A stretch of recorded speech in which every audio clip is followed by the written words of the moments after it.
Welcome to VSOW. Today, we are undertaking a critical and I think incredibly necessary deep dive into a concept that profoundly shapes human psychology and our relationships, betrayal trauma theory, or BTT. Our mission today is really to thoroughly unpack a dense stack of sources. These detail the specific and quite unique trauma inflicted by those people we are fundamentally dependent upon. We'll meticulously examine its intricate psychological mechanisms, its startling institutional manifestations, and the profound, often lifelong after effects that ripple across identity and relationships. Our goal here is to synthesize this complex material, striving for a truly informed and nuanced understanding without allowing the sheer density of the subject to overwhelm you, our listener. Okay, and to anchor this discussion right away, we really need to establish the core definition. Betrayal trauma, a concept Jennifer Freed introduced back in 1994, is precisely defined as trauma perpetrated by someone the victim is close to and, crucially, reliant upon for support, safety, and survival. What really sets this theory apart, is its intense focus on the violation of trust. BTT fundamentally addresses situations where the very people or institutions someone relies on for protection violate that core reliance. The theory emphasizes that this act of betrayal is a foundational antecedent of dissociation.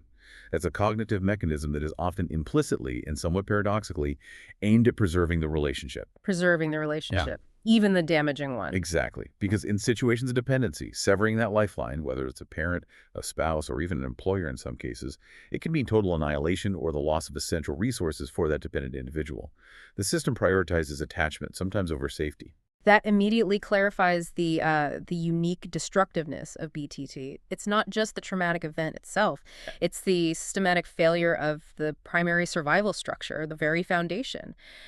If the source of safety is also the source of harm, well, the mind faces an impossible conflict, doesn't it? It does. So let's start at the foundation, the cognitive logic. Why does the mind sacrifice truth sometimes for survival? Right. We need to look at the evolutionary processes that might be at play here. The foundational postulate of BTT is that humans possess an inherent mental mechanism. Researchers sometimes call them cheater detectors, designed to quickly recognize violations of social contracts. Like an internal alarm. Pretty much. Think of it as an ingrained alarm system. It goes off the moment you realize you've been exploited or betrayed or treated unfairly by someone you trust. It's meant to protect us. Now, this detection mechanism evolved to prompt us to, flee or fight back. Protect ourselves. However, BTT posits that in abusive relationships where escape just isn't a viable option. Think of a child totally dependent on a parent for food and shelter, or maybe a spouse financially trapped with an abuser. That cheater detecting mechanism must be systematically suppressed. Suppressed? Why? The painful truth, the awareness of the betrayal, is blocked. It's pushed aside for the sake of the higher goal of survival, which, in that specific context, requires maintaining the necessary relationship with the caregiver or abuser, no matter the cost. Wow, that is a stunning mechanism of self-preservation. The mind actively blocks the painful memory and the painful truth precisely to maintain the connection that it deems necessary for survival at that moment. This suppression, it offers a coherent BTT-specific explanation for things like psychogenic amnesia, the blocking of painful memory. It frames the mechanism as adaptive, not pathological, at least at the moment of trauma. It's a survival tactic rooted deeply in attachment and dependency. Exactly right. And the source material allows us to refine this concept even further by categorizing the spectrum of betrayal severity. We could distinguish between what's called high betrayal trauma, or HBT, which involves that explicit violation of trust by a significant attachment figure. The person you rely on. Yes. And low betrayal trauma, or LBT. Now, LBT, does that mean it's less severe? Not necessarily in terms of the traumatic events themselves. LBT can involve severe neglect or accidents, really terrible things. But critically, it lacks that core violation of trust coming from a close, reliant individual or system. Okay, the source of the harm is different. Precisely. And research cited in the sources demonstrates that exposure specifically to HBT, the betrayal element itself, is linked to significantly increased levels of dissociation. Furthermore, those exposed to high betrayal showed impaired memory recall, particularly for trauma-related words, when compared to individuals with low dissociation levels. This really underscores that the betrayal element itself, not just the severity of the event, seems to drive that specific cognitive defense of memory impairment. So the source of the trauma, the actual person or system that inflicted it, dictates the specific psychological aftermath and the the defensive cognitive strategy the brain employs. It's a powerful distinction. It shifts the analysis from just what happened to who did it and what was my relationship to them. Exactly. Okay. If the individual mind suppresses the truth to survive interpersonally, what happens when we scale that up? We rely on large systems, too, for safety, for fairness. Let's shift our analysis now to the concept of institutional betrayal. Yes, institutional betrayal, or IB. This really expands BTT beyond just interpersonal relationships. It refers to wrongdoings perpetrated when an institution, the very body we depend on for protection, resources, sometimes our livelihood, when that institution fails to prevent or fails to appropriately respond to wrongdoings committed by individuals within or connected to it. So the institution itself becomes the source of a secondary betrayal. Precisely. When an individual places their necessary foundational trust in systems, maybe the legal system, medical, mental health systems, hoping for redress or help after harm, and they are subsequently met with disbelief or maybe bureaucratic hurdles, blame, or just outright refusal of help, it compounds the devastation. This secondary trauma, this lack of validation or protection from the system meant to provide it, is described in the literature as a second assault. It can profoundly exacerbate the effects of the initial trauma. And the motivation for this institutional failure, it sounds almost always self-protective, doesn't it? Which ironically kind of mirrors the individual's cognitive suppression we just talked about. That's a very sharp observation, yes. The priority of the institution often becomes maintaining its reputation, or avoiding legal repercussions, or simply protecting the status quo, preserving its power structure. These factors systematically increase the likelihood that the institution will fail to respond appropriately. They often strenuously attempt to cover up or silence the individual who reports an assault or wrongdoing. Protecting the brand over protecting the person. In essence, yes. And we see pervasive, detailed examples of this failure across multiple sectors. The institutional mechanisms of betrayal become quite clear when you look closely. Can you walk us through some of those examples? Certainly. Let's take academic institutions. Institutional betrayal is unfortunately widespread in environments that sometimes normalize abuse. For instance, where a professor abuses their power over a student they're mentoring or teaching. The betrayal is then magnified when the university adopts policies that are maybe unclear or stigmatizing toward victims, or when the administration actively supports cover-ups and misinformation to protect its image, its brand. Or punishes the whistleblower. Or punishes victims and whistleblowers rather than the perpetrators, absolutely. Sexual assaults on college campuses, where the system is unresponsive or actively unhelpful due to institutional self-interest. These clearly constitute institutional betrayal. They're increasingly viewed through this powerful lens of BTT. And importantly, the sources note the expanded literature evaluating minority populations, like gender and sexual minorities, or GSM. These groups may be at an even increased risk of this specific form of institutional betrayal within academia. That makes sense, given potentially intersecting vulnerabilities. What about the military? That's another high-dependence ecosystem. That's right. Research comparing female veterans who experienced civilian sexual assault versus those who experienced it within the U.S. military context indicated that institutional betrayal was significantly higher within the military setting. Why is that? Well, it seems entirely logical, given the soldiers' deep, fundamental reliance on the military structure for almost everything. Safety, protection, housing, employment, even healthcare. The specific nature of the perpetrator-victim relationship within a hierarchical structure, combined with institutional concerns over things like job status and unit cohesion, often acts as a primary systemic impediment to reporting the assault. The betrayal becomes structural, embedded in the system itself. Okay, so academia, military. What about law enforcement? The sources mention that too. Yes, moving to law enforcement, the sources document a grim pattern. The U.S. police force has a demonstrably long history of using coercive force. Recent, highly publicized incidents, suspected to be the result of officers using excessive force cases, like the shootings of Stephen Clark or Philando Castile, come to mind, highlight police brutality as a particularly chilling form of institutional betrayal.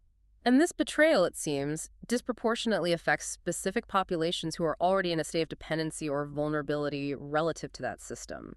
Absolutely. The research clearly identifies that cultural minorities experience police brutality more frequently than their European American counterparts. This is often linked to entrenched racial stereotypes that unfortunately associate criminal activity with race, particularly in urban areas. The core expectation, the social contract, is that law enforcement exists to protect all citizens. That trust is profoundly betrayed when force is applied unequally or excessively based on race or perception. And what about other vulnerable groups? Similarly, mentally ill individuals are identified as being at a higher risk. This is especially true in regards to tragic situations, sometimes conceptualized as suicide by cop, where the institution, the police force, fails to provide appropriate de-escalating mental health intervention and resorts instead to lethal force. The system fails in its duty of care. It's a failure to protect at multiple levels. Indeed. And finally, we're seeing emerging literature regarding the healthcare system. Patients must place an enormous amount of trust in physicians and the medical establishment.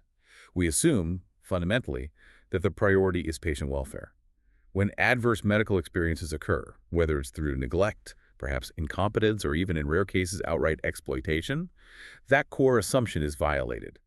The analysis conceptualizes the resulting distress as institutional betrayal, especially when the medical system tries to cover up mistakes or fails to provide redress or apology. And the dependency there is absolute, especially in critical health situations. Utterly absolute. This is a critical area because dependency on medical care, particularly in life or death situations, is profound. Any betrayal there cuts incredibly deep. These examples really drive home that BTT isn't just a framework for understanding private suffering. It's about systemic harm, systemic betrayal. It raises the essential question then. How does this high-stakes fundamental violation of trust actually wire the brain and shape development, especially from childhood? Let's connect BTT back to some established psychological models, maybe starting with attachment theory. Yes, we absolutely must return to the seminal work of John Bowlby back in 1969. He was really the first to establish that foundational link between early attachment processes and subsequent dissociative psychopathology. Trauma inflicted by a primary caregiver, or within that essential attachment relationship, it will inevitably have detrimental effects on a child's developing attachment security, their stress responses, their coping strategies, and, crucially, their developing sense of self. Bowlby called these internal blueprints internal working models, IWMs. They're essentially the unconscious foundational mental scripts we all carry around for how relationships are supposed to work and how we expect to be treated. Okay, scripts. Can we break down those different types of scripts, especially as they relate to betrayal? Certainly, we can categorize them in ways relevant to betrayal. First, there's the securely organized IWM. This is associated with positive self-appraisals, feeling worthy of love, and having a legitimate expectation that a caregiver will reliably and sensitively respond to the child's needs and requests. The child learns, essentially, I am worthy and help will come when I need it. That sounds like the ideal. It is the foundation for healthy relationships, yes. Then you have the insecurely organized IWM. This can be avoidant or resistant.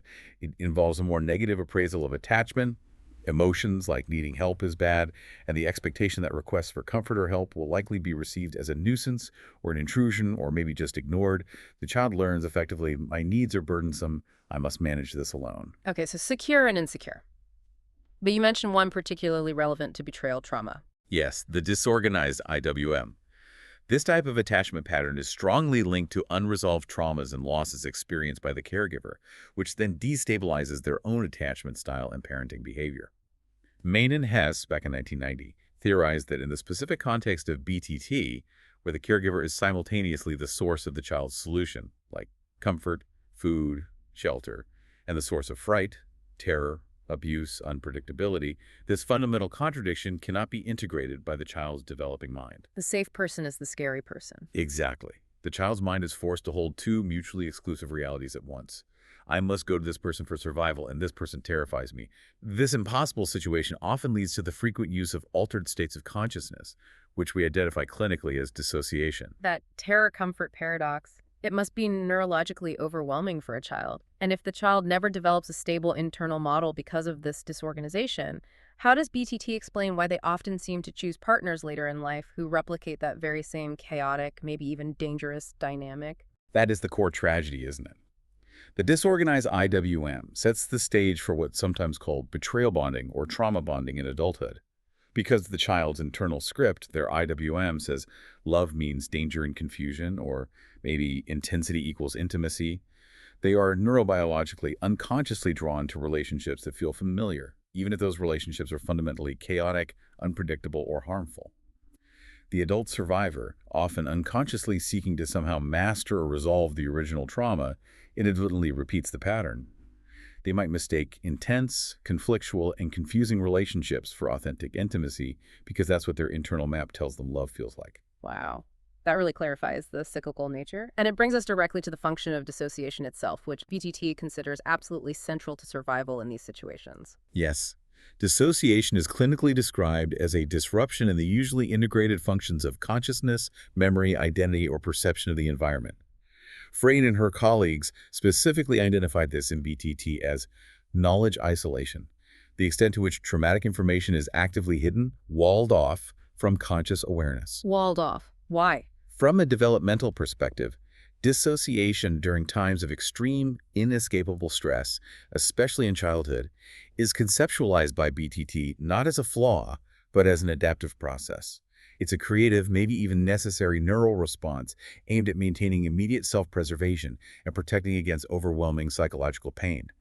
By compartmentalizing the traumatic experience, the child allows the crucial attachment relationship, the lifeline, to continue, ensuring survival in the moment. So dissociation isn't just a symptom, it's framed as a profound self-protective neural strategy. It succeeds in the immediate term, but as you implied, maybe it has terrible long-term costs. That's correct. If the ultimate goal is healing and integration, how can something that was adaptive in childhood become the central roadblock to recovery in adulthood? That is the profound paradox of betrayal trauma. While dissociation ensures survival in childhood by splitting off unbearable experiences, it simultaneously creates long-term alterations in brain functioning and relational patterns. The evidence strongly implicates childhood trauma, especially betrayal trauma, as a primary etiological factor, a causative force behind chronic dissociation and related disorders. It's cited as a core feature in understanding environmentally produced psychiatric conditions. The very mechanisms used to survive, like repression, splitting awareness, psychic numbing, prevent the adult from consciously accessing and processing the trauma later on. The emotional residue, the unintegrated pain, remains trapped, manifesting instead as anxiety, depression, mood disorders, physical symptoms, and significant relational dysfunction. So the survival mechanism has gone awry. Essentially, yes. The danger may have passed years ago, but the defensive system remains fully engaged, constantly scanning for threats, unable to integrate the past because it was never safe enough to do so originally. And when betrayal trauma forces this kind of deep compartmentalization, it necessarily shatters the victim's core understanding of reality, doesn't it? How does the concept of the assumptive world help us understand what is lost? Ah, the assumptive world. This concept, coined by Ronnie Janoff Bullman in 1992, refers to a core belief system, or perhaps a set of three deeply ingrained, often unconscious assumptions that allow us to function. These are the assumptions that the world is generally benevolent, that it's meaningful, things happen for a reason, often fairly, and that the self is worthy and capable. These beliefs are fundamental to our ability to navigate life without constant, crippling anxiety. Our basic sense of safety and fairness. Exactly. Betrayal trauma, particularly violations perpetrated by caregivers or close, trusted relationships, fundamentally and often catastrophically impairs these core assumptions. When the very people or systems designed to keep you safe are revealed to be the source of profound harm, the world is instantaneously revealed as unpredictable, unsafe, hostile, and perhaps meaningless. The shattering of this assumptive world contributes heavily to the resulting avoidance of the trauma experienced. Because facing the trauma means accepting that the very foundations of your reality, your understanding of how things should work, have collapsed. It's terrifying. It sounds like BTT provides a really clear trajectory here. Trauma by a dependent figure leads to dissociation for survival. This protects the crucial relationship but shatters the victim's internal model of self and the world. And this inevitably leads to a breadth of clinical outcomes later in life.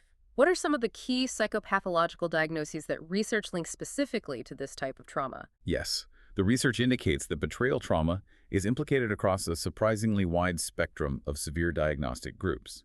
This includes, perhaps obviously, post-traumatic stress disorder, PTSD, but also dissociative identity disorder, DID, various substance use disorders, SUD, a range of personality disorders, and even schizophrenia spectrum and other psychotic disorders. That's a broad range, and you mentioned repression earlier. Yes, and given the high rates of repression or amnesia often associated with early betrayal trauma, it's absolutely crucial that clinicians systematically explore BTT as a possible underlying contributor to symptoms in these patients.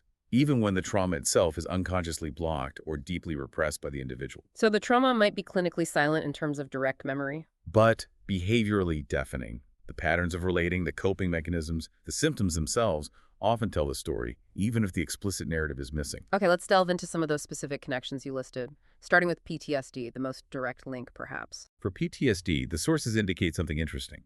Individuals who experience little or no conscious awareness of their trauma due to dissociation or repression may still manifest the effects through physical and psychological symptoms, things like chronic pain, somatic complaints, and pervasive low-grade dissociation. And dissociation itself has been repeatedly found to be a strong predictor of developing PTSD following any traumatic event.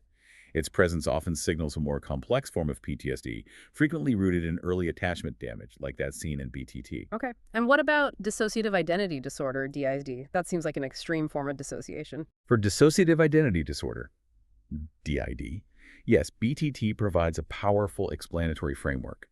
Prolonged, overwhelming trauma like chronic childhood sexual abuse, which is a classic high betrayal trauma, is commonly connected with the development of DID.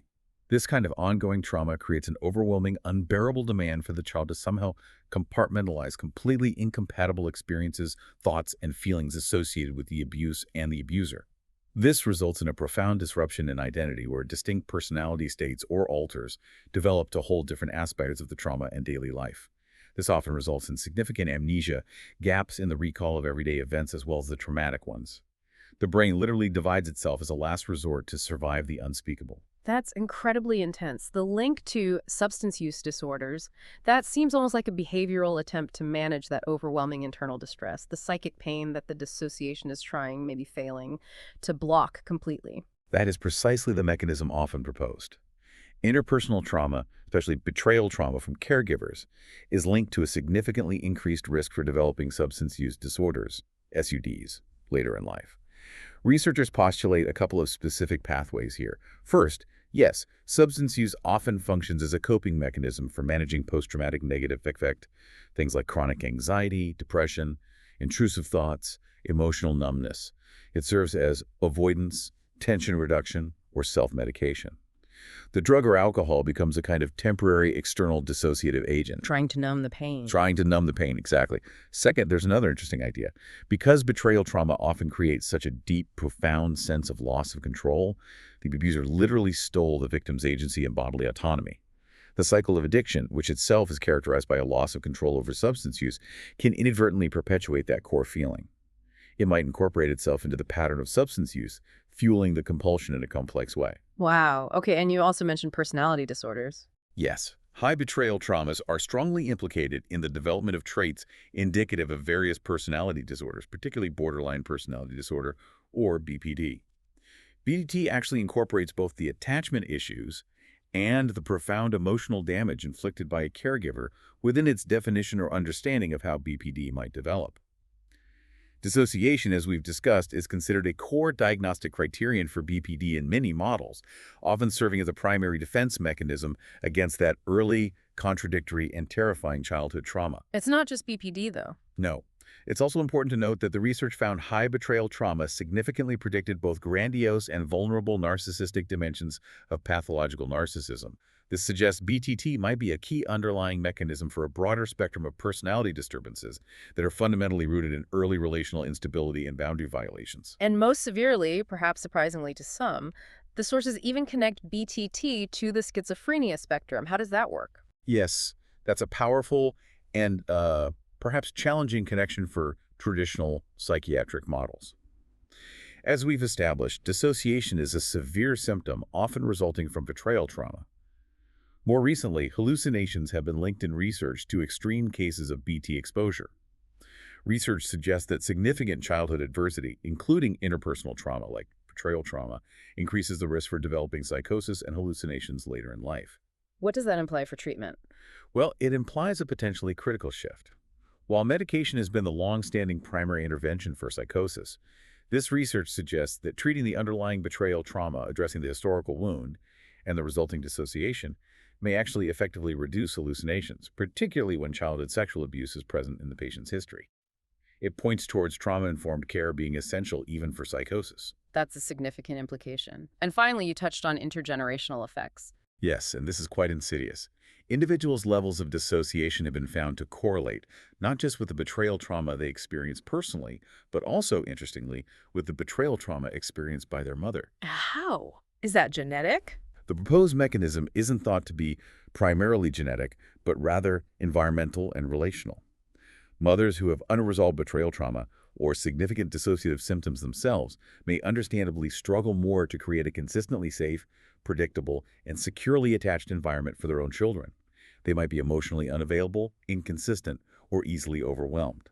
In this way, the trauma can be inadvertently transmitted indirectly across generations, not through the genes, but through the quality of the early caregiving environment. The impact just keeps rippling outwards. The sources you've drawn on offer a compelling and frankly quite devastating case study that seems to pull all these threads together. Post-incest syndrome. Let's perhaps dedicate some extensive detail to this now, as incest is cited as the ultimate high betrayal trauma precisely because of the child's utter absolute dependence on the perpetrator for survival. Yes, Isu Bloom's work on this is incredibly insightful. Her core thesis really emphasizes that incest is primarily a rape of trust. The sexual aspect, while profoundly damaging, of course, is seen as secondary to the fundamental violation of the child's absolute dependence on the abuser for everything: safety, love, identity. The abuser steals the child's control, terrorizes them, often psychologically, humiliates them, and fundamentally shatters their developing sense of bodily and emotional separateness. The emotional and behavioral aftereffects are then locked into place, often for decades, by the very defenses like amnesia and dissociation that initially protected the child. And crucially, as you mentioned, with repression. For countless women, denial and repression mean they don't consciously remember the experience, sometimes until much later in life. This leads to a lifetime of confusing behaviors, unexplained anxieties, and persistent feelings that define post-incest syndrome, often making them feel intrinsically crazy or unreal. Exactly.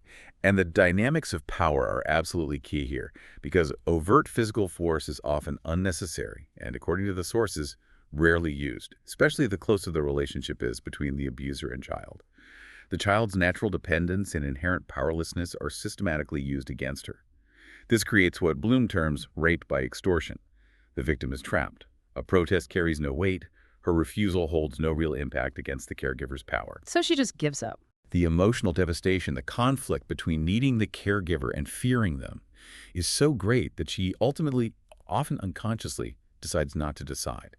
She allows the abuse to continue, often driven by the profound, biologically programmed need to love her abuser and keep her family unit intact, believing, perhaps rightly at the time, that this is the only path to survival. That's horrifying. And the resulting secrecy? That becomes a necessary component of control for the abuser, but it sounds like the secret itself carries a deep psychological cost for the victim. Absolutely. The secrecy surrounding the abuse does two terrible things simultaneously. First, it validates the victim's gut feeling that something is deeply wrong here, that the whole environment is fundamentally distorted. But second, it simultaneously renders her incapable of action or communication. She can't speak the unspeakable. In many ways, the secret itself, the constant, exhausting knowledge that a fundamental lie must be maintained just to keep the world stable, may be even more damaging in the long run than the incestuous acts. It results in a chronic state of confusion, pervasive self-doubt, and deep-seated feelings of powerlessness that poison self-esteem and all subsequent relationships. And this systematic violation, it profoundly distorts the foundational human needs the child is trying to build her identity around. You mentioned love earlier. Let's look at how the abuser actually weaponizes the fundamental concept of love. Yes, it's chilling to think about how a child learns the very meaning of love through this terrifyingly distorted lens. How is it distorted? Love becomes fundamentally equated with things like indebtedness and ownership. The child learns that the core message is produce and be loved, or comply and be loved. She learns she is not inherently lovable for who she is, but must earn affection, or at least tolerance, through compliance or service to the abuser's needs. The perpetrator effectively robs her of the opportunity to develop authentic self-worth when she is treated essentially as property to be used for their gratification. The equation taught is that love requires her sacrifice, that love is something taken by the powerful, not something freely and safely given. So love equals obligation and danger. Precisely. And this betrayal systematically violates other core developmental needs as well. The need for validation, for instance, having one's feelings and needs acknowledged, is completely negated. By ignoring or dismissing the child's needs and protests, Incest nullifies her right to even have them, teaching her she has no inherent value separate from the abuser. The need for mastery, that crucial developmental sense that one's efforts count, that you can affect the world and have agency, is shattered. This often results in lifelong patterns of passivity, helplessness, and resignation. She learns fundamentally that she has no control over her own body or her life circumstances. And unconditional acceptance. Unconditional acceptance is completely lost. The child learns that love, or what passes for it, is entirely conditional on how well she serves the abuser's needs and maintains the secret. This sets up a lifetime pattern where all subsequent love feels conditional, requiring her to constantly anticipate and meet someone else's expectations, often at the expense of her own needs and well-being. These deep systemic violations, they must manifest in adult life in predictable, deeply patterned ways. The sources you used detail a checklist of after effects that sound painfully specific. Could you highlight some concrete examples from that checklist just to illustrate the severity of this internal damage for the listener? Yes, the patterns are often quite clear though varied. We frequently see profound boundary and control issues in adult survivors. On one hand, the adult survivor might exhibit extreme protectiveness of their personal space, perhaps reacting violently or freezing completely if they are surprised or touched, even non-sexually, without explicit permission. We might see an inability to use public bathrooms due to a deep-seated, perhaps unconscious, fear of invasion or exposure. We're the opposite. Or, conversely, some exhibit the opposite extreme, a profound indifference to their own boundaries. They might tolerate whatever another person wishes to do to them, having never learned where their own separateness begins or that they have a right to defend it. Obsessive-compulsive behaviors are also frequent. These often serve as desperate, displaced attempts to control something, anything, external in a life that internally feels chaotic, contaminated, and fundamentally uncontrollable due to the past trauma. In the realm of adult intimacy, sexuality, this damage must be uniquely disruptive given the nature of the original trauma. Sexual issues are, as you'd expect, almost universal, though they manifest differently. Sex itself may feel inherently dirty, mechanical, or dangerous, leading to a profound aversion to touch, even routine, non-sexual touch, or necessary medical procedures like gynecological exams become terrifying. Survivors often report immense trouble integrating sexuality and emotionality. They might keep them strictly separated as a coping mechanism. Conversely, some may exhibit compulsively seductive behaviors or swing to the other extreme of being compulsively asexual. All these highlight the deep internal conflict between the natural human needs for affection and connection and the learned association of sex with danger, violation, and damage. And how does this play out in relationships more broadly? In terms of relational conflicts, we frequently see a persistent pattern of ambivalent, chaotic, or intensely conflictive relationships. Since the internal working model equates intimacy with danger and potential damage, an adult survivor may find themselves suddenly shutting down emotionally or actively pushing a partner away, precisely as closeness and vulnerability increase. Sabotaging the connection. It looks like sabotage from the outside, but it perfectly replicates the original childhood conflict, where the person who supposedly cared for her was also the source of profound abuse and terror. This push-pull pattern ensures the adult survivor maintains emotional distance, even while desperately craving connection. It perpetuates the IWM of chaos, unpredictability, and inevitable betrayal learned in childhood. It's clear that the child absolutely must develop these deep psychological defenses, the cognitive mechanisms like dissociation and repression we discussed earlier, just to survive such an overwhelming and contradictory environment. Let's examine how this necessary coping morphs into the adult survivor's often painful reality. Yes, repression or amnesia is probably the most commonly cited feature of post-incest syndrome in the literature. Many survivors block out entire eras of their early years, most frequently, the sources say, ages 1 through 12, precisely because the trauma typically occurred during that period of peak developmental dependency. This cognitive adaptation, this amnesia, is described not as a deficit or a flaw, but as a creative, highly intelligent, immediate survival technique. It blocks the emotional overwhelm or the possibility of escape or resolution that simply wasn't possible for the powerless child at the time. And to cope with those mutually opposite absolutes, the caregiver is loving and terrifying, the child resorts to what psychologists sometimes call splitting or deep compartmentalization. Exactly.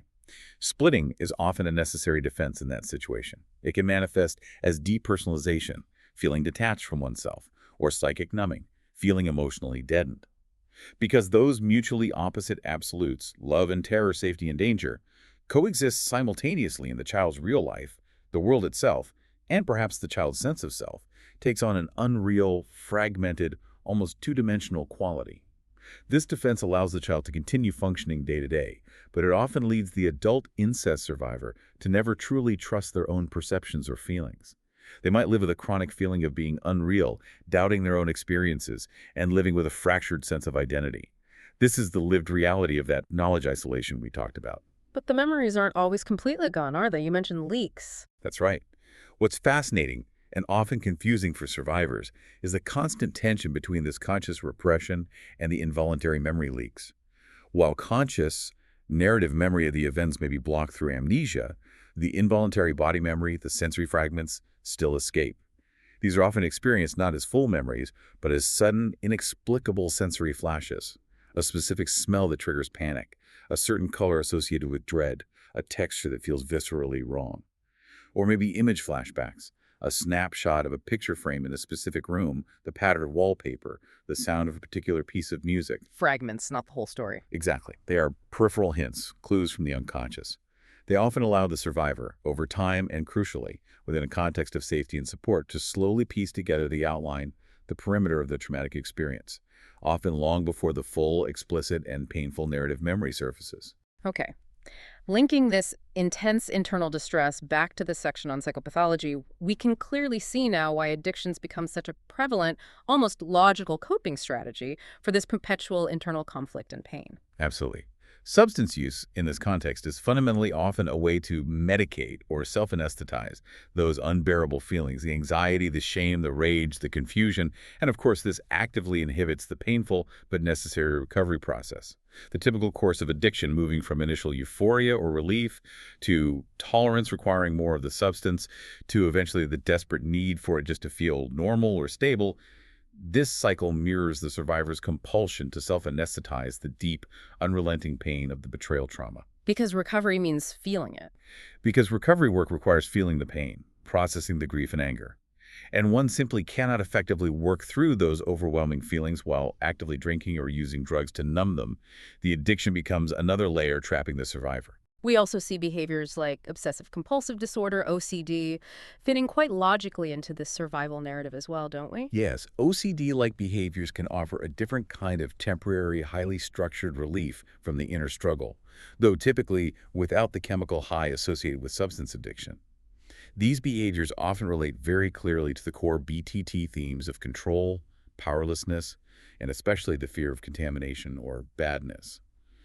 The survivor who feels fundamentally soiled and spoiled by the abuse, or who had their physical and emotional boundaries violated repeatedly and profoundly, may compulsively engage in rituals, excessive hand-washing, checking locks dozens of times, arranging objects perfectly. Why? What does that achieve? It's often interpreted as a desperate, displaced need to symbolically remove some kind of moral or physical stain felt deep within the soul. Or it's an attempt to impose meticulous control on some small part of the external world, precisely because the internal world feels so chaotic, out of control and frightening, reflecting the powerlessness learned in the original trauma. This deep reliance on unconscious coping mechanisms brings us to a really crucial and often incredibly painful element of recovery, the need for what the sources call self-honesty, which sounds like it involves dismantling that very survival identity built in childhood. Yes, denial, rationalization, emotional reasoning, if I feel it, it must be true.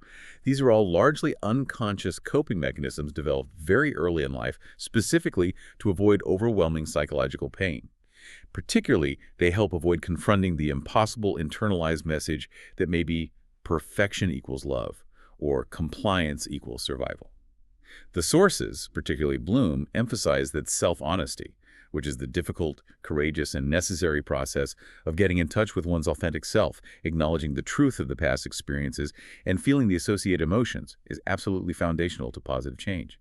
It's about accepting personal responsibility for one's adult choices and reactions, rather than remaining trapped unconsciously in the passive, helpless victim role learned and perfected in childhood. It's fascinating, in a way, to see how these long-term trauma responses, these patterns of emotional dysregulation and relational difficulty, are now being openly discussed, sometimes even humorously or self-deprecatingly, in modern social contexts.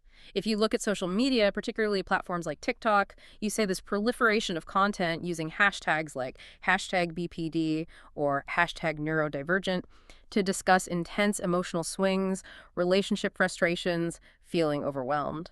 I've seen some of that. And we can connect those popular observations, those shared experiences, directly back to the clinical sources and the mechanisms of BTT we've been discussing. As we covered, high betrayal trauma significantly predicts the development of BPD traits, and dissociation is a core diagnostic criterion. The resulting moodiness, the intense frustration, the seemingly disproportionate anger sometimes expressed online, that emotional roller coaster, can often be traced directly back to the inability to recognize, own, or healthfully express anger due to that early trauma history. Especially for women. Especially for women, yes, who are often socialized not to express anger directly, believing it's somehow unfeminine or dangerous. So this suppressed, legitimate rage often spills out sideways in confusing, explosive, or self-destructive ways, particularly within intimate relationships where vulnerability is highest. You frequently see content, sometimes memes, where the person describes being intensely mad at him but still loving him, or oscillating wildly between needing closeness and needing distance.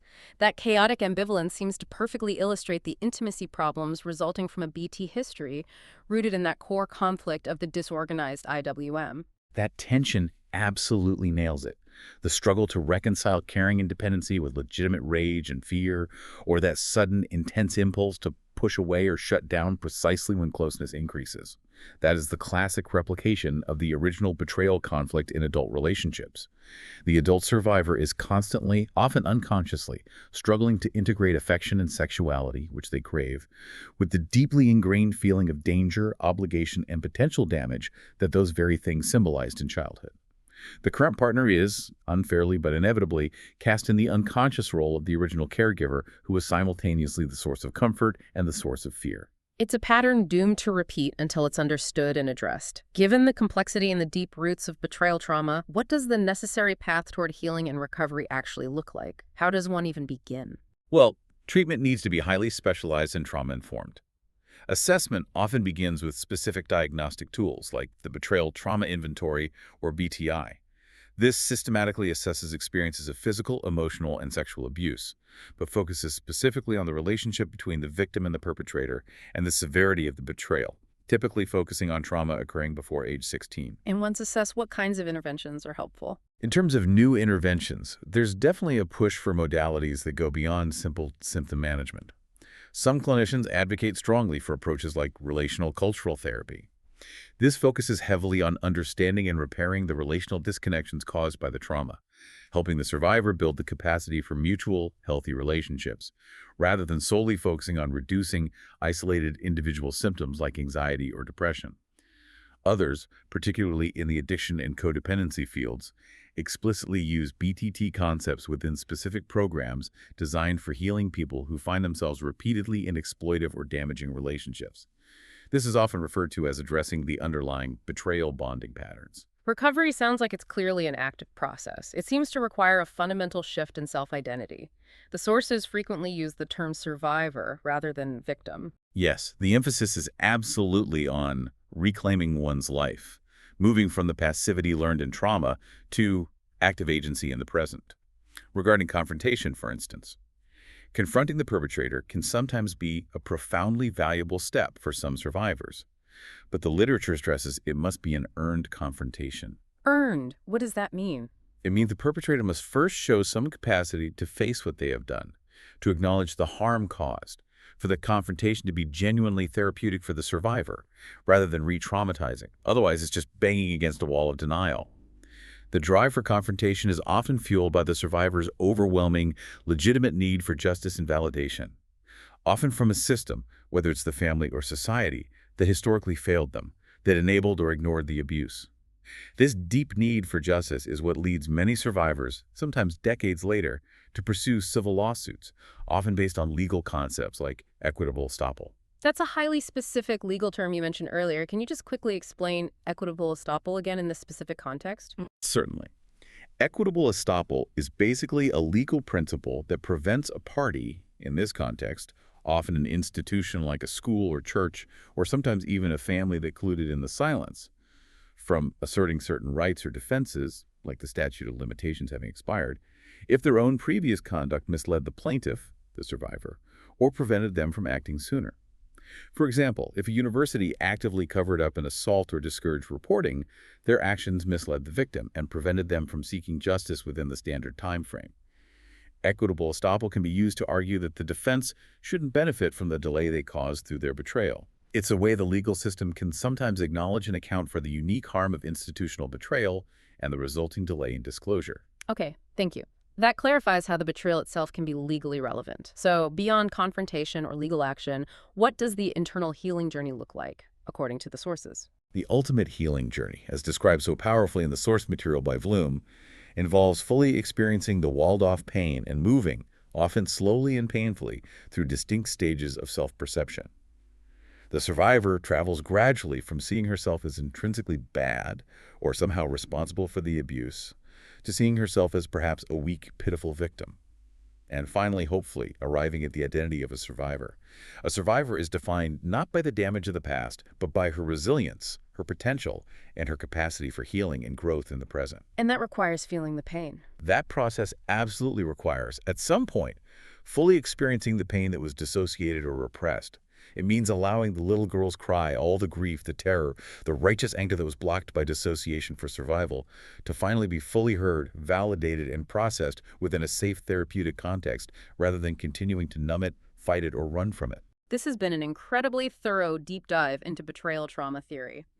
You've really synthesized how the devastating violation of trust, specifically by those sworn to protect, results in these profound core psychological changes like dissociation, fractured identity, and the shattering of one's fundamental assumptive world. It truly transforms the discussion from just trauma into a specific theory of survival, betrayal, and its long-term consequences. And perhaps, if we connect this back to the bigger picture one last time, this analysis raises a profound and maybe provocative question for us to consider as a society. The source material, particularly Bloom's work on incest, suggests that because of the potentially high prevalence of childhood sexual abuse, much of which goes unreported or is repressed, a significant portion of what our society often dismisses as just normal behavior in women.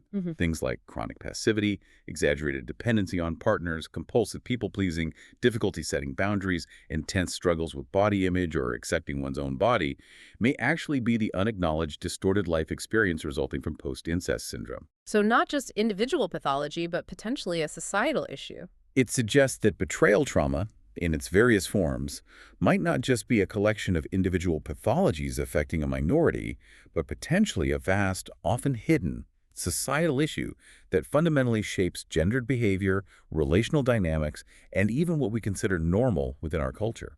That is indeed a challenging thought to conclude our deep dive.